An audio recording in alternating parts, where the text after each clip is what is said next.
DJ Real One's constantly sending beats. He's showing us mad love, feel me?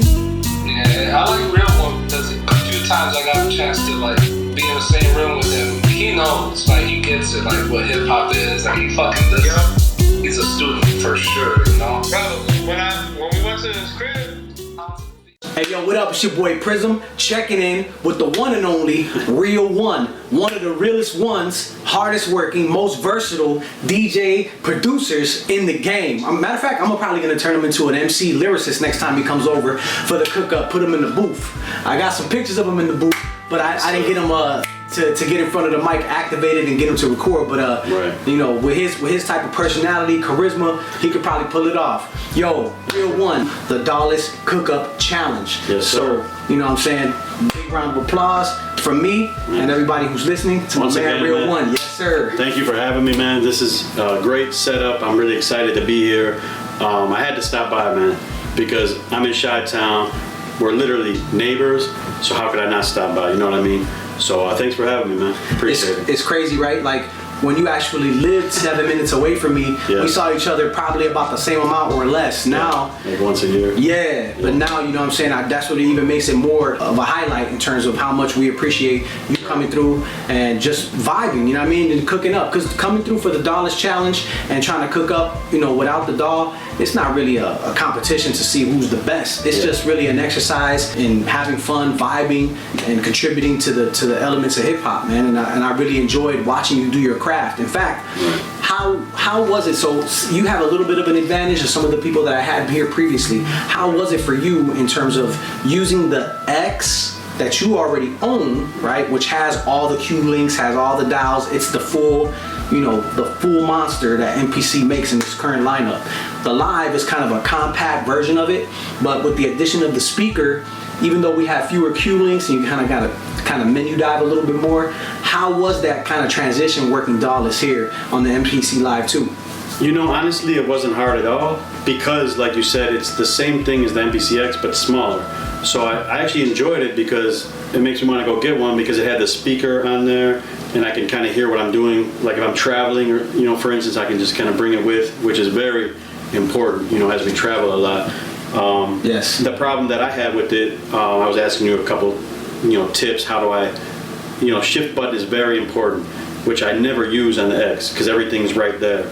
It's got its own knobs and dials for pretty much every parameter. Every pad, yeah. So on here, that was the only problem I had was trying to find how to shift to the next screen, you know. So that was kind of a little tricky.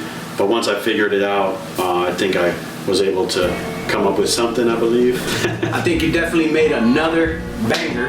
Right. And this was just in a matter of, you know, minutes. Literally picked up the record, found something that worked, and chopped it up. So as far as giving tips in terms of how to utilize the interface, no problem. I was getting a lot more tips just watching you in terms of how you were using your chops, what type of things you did to dial in your chops, how you used the tap for tempo. There were a lot of really cool things in that recipe that you were using for your cook up. A lot of nice herbs and spices there to enrich the flavor of that cook up. Right. You know what I mean? So like, talk about that process. Well, honestly, I really appreciate you having the drum kits kind of ready to go because when I was gonna come through and cook up, I was a little bit nervous about not having my usual drum packs.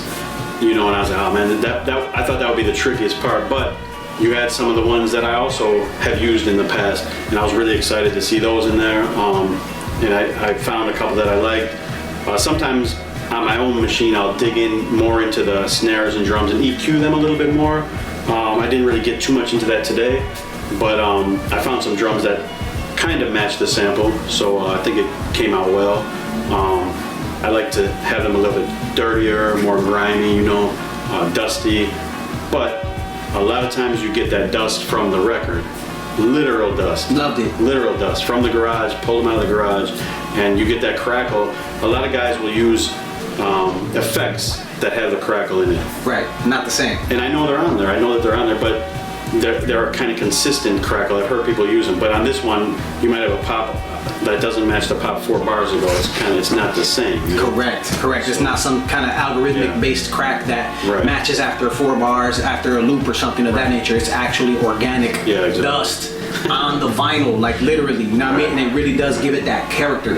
Exactly. One of the other things that I did notice that you did was, as you were building your track, you were literally creating sequences within your patterns to make your intro, your hook, your verse. So that was a really cool thing that I noticed that you were doing during the process of building your track, as opposed to kind of waiting to the end like I do. So that was pretty sweet. What prompts you to do that? Like, are you thinking to yourself, okay, this is how I want to make it a song? I would assume that's one of the things any maker should be thinking of. Like, true. Here's how my structure, this is the type of song, etc. Exactly. I mean, I think originally when I started making beats, they were all over the place. There was no structure at all, and they were more just for fun. But once I started working with you, for instance, or other MCs, I realized, oh, I better figure out how to make a 16 bars or 8 bars. So initially I would do the 8 bars, and if you see on the video, I don't know if it'll be shown, but I'll take the original 8 bars, copy it, and create a new program, or a new segment, I should say. Modify that, and then add some, bass or some more effects to that for the hook, and then I'll title the hook. Now my thing is, in terms of making those structures, stepping away from that, kind of zooming out from that part of it and that part of the process, when you make a beat, do you have a particular artist type in mind, or are you just making the beat? Like, are you just digging and kind of just going with the creative process, or both? Like, you know what I mean? Like, that's a great question. I think I kind of just cook for myself, because like when I started, like nobody really wanted to mess with me, you know what I'm saying? So I was just making stuff that I want to hear. And that goes back to my DJ days. That's funny, yeah. Like honestly, like that goes back to my DJ days. Like when I DJ'd, I would just make mixtapes for my car. Yes. And then eventually other heads caught on to it. Then, hey, make me one, then it spreads. Same thing with this, That's so crazy, bro, because that's exactly what I wanted to touch on. Like, the reason why I asked you that question, it was formulaic, because I really wanted to lead towards when you make a beat, in terms of the energy that you're trying to give, is it something like, are you pulling from that DJ mentality of like, okay, it's for this type of crowd, or really it's for this type of crowd when you're cooking? So, you know what I mean? That's the reason why I had asked. That is a good question, yeah. I mean, I guess every time I try to make something for the crowd, it never works. Like, for instance, somebody wanted a reggaeton beat. That's not Real One's thing. So I tried to cook one up, and I knew it was trash, so then that's not my lane. So I try to stay in one lane. I'm not really good at the club bangers, so I kind of keep it Real One type beat, I guess you could call it. But it's very hard. I would say the Morlocks, my guys, are kind of what I target a lot of my beats for. Big shout out to the Morlocks. I see y'all. Cash 22, big shout out. Yes, there he is. Head Knock Records, big shout out. They out there, man. I see them. But yeah, I basically kind of stay in one lane. And lately I've been kind of flipping the Asian samples, and nobody rhymes better over those than y'all. Like, real talk, man. Yo, we appreciate it. Check us out for real. I mean, I've given those beats to other people, and you shouted my man Catch 22 out. He always laughs at me. Like, he's like, oh, another one of those beats. And I'm like, bro, that's my steez. He's like, yeah, I mess with it. But he can't rhyme over it, Mm-hmm. But only certain people can fit over my beats, to be honest with you, you know what I mean? Well, there's something that, speaking on that, because like sampling, right? Because we're working with the MPC, right. And for those people that are considering coming and doing the DAWLESS challenge, don't feel like you have to be obligated to sample, right. But that's part of how his formula is. Mark G, our previous guest, that's part of how their formula is. I love all of those different type of crafts, especially when they're cooking up and you get to see how they put their own special blend of herbs and spices in that cook up. It's a fascinating process to see the creative process kind of just flowing, especially as I noticed when he started to kind of get a hang of the interface and needed to ask less questions, and really just was able to start using it as a tool to get to where he wanted to go and do what he wanted to do. So the reason why I was leading up to all of this in terms of the sampling and editing and refining the sample, I think it's something that needs to be highlighted about yourself, is that as a DJ, having been to your place, I know that you have a significant collection of actual records, vinyl, right? So the reason why I wanted to highlight that aspect as well is because I wanted to ask you where, I kind of get an idea, but where are a lot of your samples derivative from? Where are you actually going to get these records? It's funny because me and you, we both travel a lot. So every time I travel somewhere, you know, everybody has the same, let's be honest, you know, it's hard to find a new sample. Everybody has the soul samples. Everybody has, you know, you can buy packs with them nowadays. Disco. So I really try to dig something that nobody can find, and no packs have it. So, like, for instance, I took a trip to Taiwan recently, and I was able. Big shout out Taiwan. Yes, sir. I was able to get about, not too many, maybe about 7 records that I brought back that I know are from like the 60s that aren't available on YouTube, that, you know, aren't available on sample packs. Something unique. Yeah, so I tried, and for instance, today when I came over here, I spotted a unique record right away. I believe that's a Puerto Rican record, I believe so. And when I saw it, I've never seen it before, but some of the other ones I've seen, so I kind of try to pull out the one that I know maybe nobody's seen or touched before. But I would also like to say, interesting. I have messed with sample packs as well, and I'm not against them. I think there's some very creative ones. Sure.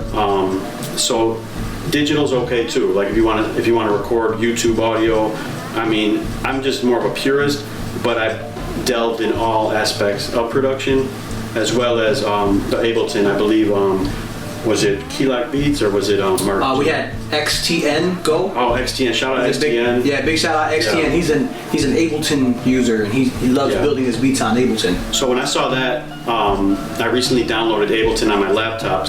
So talking about, you know, cooking up on different platforms, because one of the things that you were able to do is come through as an MPC X user. Come over here, start learning how to tool around with the MPC Live 2. Right. And we talked about using Ableton. Yeah. I really like the fact that you made that distinction, because there's a lot of people that are feeling kind of singled out, like, oh, you know, you guys are in that lane, and you know, you guys don't mess around with what we do, that kind of thing. No. We don't want to, you know, create that wall between somebody who's creating on, you know, Ableton or Fruity Loops, you know, or Reason, who just want to work in the DAW and work with a mouse. You know, it's equally creative in its own way, that's all. You know, it's just a matter of creativity. In terms of what he's attempting to specify is that that's the way he likes to do it. That's the way, you know, the approach he likes to take. So we would accept the same thing in return, you know, where, you know, somebody might say, well, nah, I'm not really with that. That's cool. You know, everybody can have their own opinion and taste, that's fine. You know, everybody's cooking isn't always good for everybody, right? There's a specific type. That's how it costs to cook up. That's a good point. You know, I really like to shout out the other artists on the show, because they would inspire me to come through today. Like, real talk, like my schedule's real tight while I'm in town, but I was like, man, I gotta stop by because of those guys. You know, CHI-LINGUAL Beats, Mark G, XTN, XTN. Like the Ableton one really inspired me, like real talk, because I was like, wow, man, I need to get back on it. And like he just said, you know, if you're rocking Maschine, my man Catch-22 rocks Maschine. I believe it's gotta get you over here. Yes, sir. I believe it's Ninth Wonder rock was like the OG of Fruity Loops, I believe. Yeah. So I mean, you got these guys making boom bap. You got guys making all type of music. So it's really, the way I looked at it when I had Ableton, it's not about what you use, it's about the end product, the finished result. Yes. So I think that's important that we make that distinction. Like I've transitioned from DAW to standalone. And like, you know, some people maybe start on standalone and then transition to DAW. So they can go either way, but there's no right answer. Is the finished product is the answer. That's what really matters. I like that. You really crystallized that. As far as I'm concerned, when I first started, I didn't have access to a computer. I only had MIDI. So we worked with a drum machine. I had a keyboard that I MIDI'd over, and I had a MIDI orchestrator, which essentially recorded all of the MIDI and then triggered the sounds, played them back out. Yes. You know, and they had sounds on board, so it was pretty cool. But you had to MIDI everything. And then when computers became more popular, more capable for the average consumer to obtain, my laptop had Fruity Loops 3 on it. I had Reason. As soon as I can get it on a PC, I started working with Reason. So I was able to get into the DAWs as well. But I started with drum machines and putting my hands on it because as a Latin, you know, as a Puerto Rican, I started with percussion, hand drums. So I like programming with my fingers. I like the tactile feel of doing that. So it's not anything against the formula of using a DAW. I've done it as well, and I can see the benefits of doing that. For example, Maschine, it almost seems too easy for me sometimes. So, you know, I enjoy all of them, but what I gravitate to, I tend to gravitate to it's kind of like what people use their camera phone to take pictures. You know, it happens to be with you, so that's the one you're taking most of your pictures with. Right. You're not running around with the DSLR all the time, right? Exactly. So the form factor of having that live, just popping it in a book bag and then bring it out on my lap because I got a speaker on it and turning it on and just, you know what I'm saying? Well, That's something I gravitate to. AKAI can thank you for a possible another sale because after coming here today, you got to tag him in this video because after coming here today, I might have to go grab one of those, man. That speaker really was amazing, man. It's funny. It's funny too because I can remember. I should say like a Fruity Loops or a Reason would be almost equally as portable because it could solve on a laptop. True. Right. So like now that I think about it, I can remember times where I would like connect it to the car and like play my beats from Fruity Loops from the car, standing outside off my laptop. It's crazy, man. I was just thinking about that. I'm flashing back to that. That brings me back to our past, right? And like we can go. This would take far too long to unpack because we got a lot of history, right? Yeah, but like, you know, talk about going back to the DJ days, promoting and the guerrilla marketing, like actually getting out there in front of people. I mean, honestly, I miss those days, man, because it's basically like going viral back then would be having your flyers through the whole city.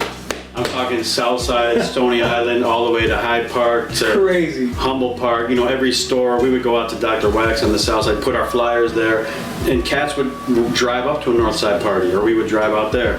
So that's what viral was back then. You know, stickers on the wall. You know, so I definitely miss those days. Now I feel it's a little bit harder to. I mean, it's not hard to find your market. I know people will say the technology is better, but I find it a little bit difficult to kind of tap into the algorithm, I guess you could say. I feel like you got a lot of hidden talent out there that's not getting seen because of the flooding of the market from the world. And so instead of just Chicago, you would have props in Chicago. Now, if you sneak in that algorithm, you might be heard all over the world, which is, it's good and bad. There's good and bad to it, I guess you could say. You know, but I miss those days of handing out flyers for sure. Real one speaking them big words, talking about the algorithm, right? So like Facebook, Instagram, YouTube, those are sites that all use algorithms. A lot of people like the TikTok game because like it's not so much made for advertisement. So why would like a Meta put you in front of like more eyes for free when people are paying, right, to get it done? Exactly. Whereas like TikTok, you have an ability to kind of move under that radar, so to speak, you know, and I haven't really gotten up on that platform. Maybe you could elaborate in a future episode or now if you want to. I don't know, man. TikTok is, I would just say real quickly, like TikTok compared to the other ones is very easy to get followers, to get views. I don't know if it's a necessary tool. That's what I was assuming, yes. I think it's a distracting tool. Yes. Like when you go on there, it's just kind of a waste of your time. Mm-hmm. But if you use it for promotion, I think it's a good tool because I've already, by the way, people don't even know I'm on there, but I think I have like 300 followers and none of them are my friends. And none of them are my fans that are on IG. Yes. So it's kind of interesting. You can get, you know, follows very quickly because people are there for the content. They're not there for the politics and the, you know, like paid advertisement. So I definitely think it's definitely a tool to consider, I guess you could say. With that being said, speaking on the algorithm, where could they find you online, right? Two-part question. How could they go about getting a real one track? Because you will see chops of the beat that he made today. We're gonna put those up on the socials as well. So, you know, if you like that flavor, you could also look back at the album as he pointed out earlier, the MORLOCK CREW album that'll be on my YouTube. Just scroll through, you can find that on a playlist. There's playlists dedicated to those particular albums. But where could they find you on socials? A, B, how could they go about getting a real one type beat? Real one type beat. Yo. My favorite type beat. Yes, sir. Basically, you know, I'm kind of like IG is my headquarters where I do all my work, my stories, my posts. So DJ Real O-N-E, not DJ Real #1. DJ Real, spell the word DJ Real O-N-E.